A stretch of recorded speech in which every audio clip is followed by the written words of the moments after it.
Pope Francis ended his trip to Canada Friday as he began by apologizing to Indigenous survivors of Catholic-run schools where for decades children were abused, after meeting with Inuit people in the Canadian Arctic. The six-day, penitential pilgrimage that took the pontiff from Alberta in western Canada to Quebec and then the far north allowed him to meet many of Canada's First Nations, Métis and Inuit people, who for years had been awaiting his plea for forgiveness.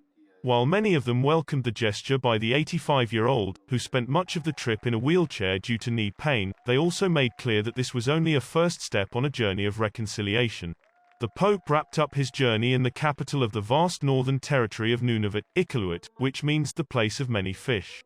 Francis met with survivors of the schools, then told a crowd of around 2,000 mainly Indigenous people that their stories renewed in me the indignation and shame that I have felt for months.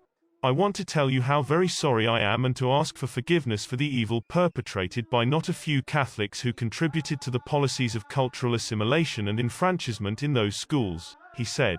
From the late 1800s to the 1990s, Canada's government sent about 150,000 children into 139 residential schools run by the Catholic Church. Many were physically and sexually abused at the schools, in what a Truth and Reconciliation Commission later called a cultural genocide.